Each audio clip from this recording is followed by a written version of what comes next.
പൈത്തണിൻ്റെ ക്ലാസ്സാണ്. Python for data analysis skill enhancement കോഴ്സാണിത്. അപ്പോൾ കുറച്ചൊരു ലൈറ്റ് വെയ്റ്റ് കോഴ്സാണ് എടുത്താൽ മതി. അപ്പോൾ നമ്മൾ ഇന്ന് പഠിക്കാൻ പോകുന്നത് മോഡ്യൂൾ 2 ആണ്. അതായത് ഡേറ്റ ഫ്രെയിംസ് എന്താണ് എന്നുള്ളതാണ് നമ്മളിന്ന് പഠിക്കാൻ പോകുന്നത്. അപ്പോൾ നമുക്ക് വളരെ സിമ്പിളായിട്ട് പറഞ്ഞാൽ നമ്മളിങ്ങനെ ഡേറ്റ സൂക്ഷിച്ച് വെക്കുന്നത് സാധാരണ ഒരു ടേബിളായിട്ടാണ്. അപ്പോൾ നിങ്ങൾ എക്സലിലൊക്കെ ഡേറ്റ ഇങ്ങനെ സൂക്ഷിച്ച് വെക്കുകയും മാനിപ്പുലേറ്റ് ചെയ്യുകയും ആഡ് ചെയ്യുകയും അതിൻ്റെ ആവറേജ് കണ്ടുപിടിക്കുക, പ്ലോട്ട് ചെയ്യുക, അങ്ങനത്തെ കാര്യങ്ങളൊക്കെ നിങ്ങൾ ഓൾറെഡി എക്സലിലൊക്കെ ചെയ്തിട്ടുണ്ടാവും. അതൊക്കെ തന്നെ എങ്ങനെയാണ് പൈത്തണിൽ ചെയ്യുന്നത് എന്നുള്ളതാണ് നമ്മൾ പഠിക്കാൻ പോകുന്നത്. പൈത്തണിലാകുമ്പോൾ കുറച്ചും കൂടെ പവർഫുള്ളാണ്, എക്സലിനെക്കാളും കുറച്ചും കൂടെ പവർഫുള്ളായിട്ട് നമുക്കത് ചെയ്യാൻ പറ്റും. അപ്പോൾ അതാണ് അതിൻ്റെ ഒരു അഡ്വാൻറ്റേജ് എന്ന് പറയുന്നത്. അപ്പം ഒരു എക്സാമ്പിളിനായിട്ട് ഞാനിപ്പോൾ ഒരു ചെറിയൊരു ഡേറ്റ കാണിക്കുകയാണ്. അതായത് ഇതിനകത്ത് ഹെഡിങ് എന്ന് പറയാനായിട്ട് 3 കാര്യങ്ങളാണുള്ളത്. അതായത് ഒരു പേരുണ്ട്, നെയിമുണ്ട്, ഫിസിക്സിലെ മാർക്സ് ഉണ്ട്, മാത്സിലെ മാർക്ക്. ഇത് 3 ഹെഡിങ് എന്ന് പറയാനുള്ളത്. നമുക്ക് ഡേറ്റ എന്ന് പറയാനുള്ളത് 4 കുട്ടികളുടെ പേരുണ്ട്. അവർക്ക് ഫിസിക്സിൽ കിട്ടിയ മാർക്കുമുണ്ട്, മാത്സിൽ കിട്ടിയ മാർക്കുമുണ്ട്. അപ്പോൾ അതൊരു ഡേറ്റയാണ്, അതൊരു ടേബിളാണ്. ഓക്കെ. അപ്പോൾ ഇങ്ങനെയുള്ള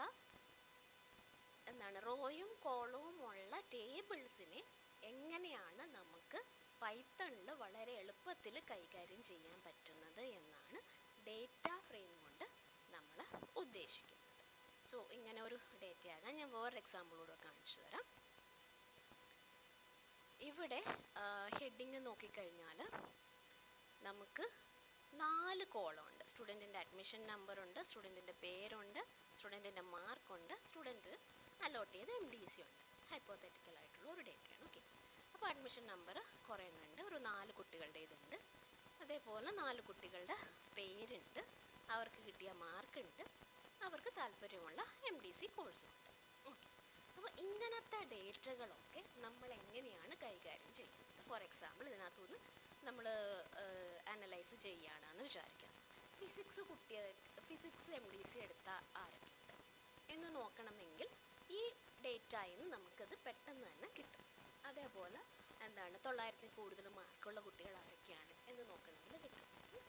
അതേപോലെ പേര് K കൊണ്ട് സ്റ്റാർട്ട് ചെയ്യുന്ന ആരൊക്കെയാണ്, അങ്ങനെയുള്ളതും കിട്ടും. ഇതിപ്പോൾ വളരെ സിമ്പിളായിട്ടുള്ള ഒരു എക്സാമ്പിൾ ഡേറ്റയാണ് ഞാൻ കാണിച്ചിരിക്കുന്നത്. ഡേറ്റ എന്ന് പറഞ്ഞു കഴിഞ്ഞാൽ വളരെ വളരെ ലാർജ് ആവാം. എത്ര ലാർജ് ഡേറ്റയാണെങ്കിലും നമുക്ക് ടാബുലർ ഫോമിൽ എഴുതാൻ പറ്റും. അതായത് റോയും കോളവുമായിട്ട് എഴുതാൻ പറ്റിക്കഴിഞ്ഞാൽ അതിനെ നമുക്ക് ഡേറ്റ ഫ്രെയിം വെച്ച് മാനിപ്പുലേറ്റ് ചെയ്യാൻ പറ്റും. അപ്പോൾ പിന്നെ നമുക്കിങ്ങനെ തുറന്ന് നോക്കിയിട്ട് കാര്യങ്ങൾ ചെയ്യേണ്ട കാര്യമില്ല. എന്ത് ചെയ്താൽ മതി? പൈത്തൺ വെച്ചിട്ട് നമുക്ക് ഇങ്ങനത്തെ ഡേറ്റയൊക്കെ മാനിപ്പുലേറ്റ് ചെയ്യാൻ പറ്റും. അപ്പോൾ മാക്സിമം ഇങ്ങനത്തെ 1-2 എക്സാമ്പിൾ വെച്ചിട്ടാണ് ഞാൻ ഈ ഡേറ്റ ഫ്രെയിംസ് നിങ്ങൾക്ക് കാണിച്ചു തരാൻ പോകുന്നത്. നിങ്ങളുടെ നോട്ടിനകത്തും ഇത് ഞാൻ ഇൻക്ലൂഡ് ചെയ്തിട്ടുണ്ട്. അപ്പോൾ വിശദമായിട്ട് എന്താണ് ഡേറ്റ ഫ്രെയിം എന്നുള്ളത് കാണിച്ചിട്ട് പറഞ്ഞു തരാം. ഓക്കെ.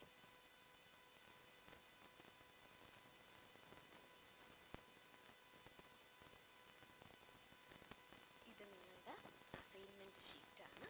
അതിനകത്ത് ഞാൻ ചെയ്യുന്നത് കുറച്ച് ക്വസ്റ്റ്യൻസിൻ്റെ ആൻസർ ഞാൻ തന്നെ എഴുതി തന്നിട്ടുണ്ട്, കുറച്ച് ക്വസ്റ്റ്യൻസിൻ്റെ ആൻസർ ഞാൻ എഴുതി തന്നിട്ടുണ്ട്. ഓക്കെ. എഴുതി തരാത്തത് നിങ്ങൾ ആൻസർ കണ്ടുപിടിക്കണം. എന്നിട്ട് എഴുതി തന്നേക്കുന്നതും എഴുതി തരാത്തതും ഒക്കെ നിങ്ങളൊരു നോട്ട്ബുക്കിൽ നീറ്റായിട്ട് എഴുതി സബ്മിറ്റ് ചെയ്യണം. എന്നിട്ട് അതിനെക്കുറിച്ചാണ് ഞാൻ വൈവയ്ക്ക് ചോദിക്കാൻ പോകുന്നത്. ഓക്കെ.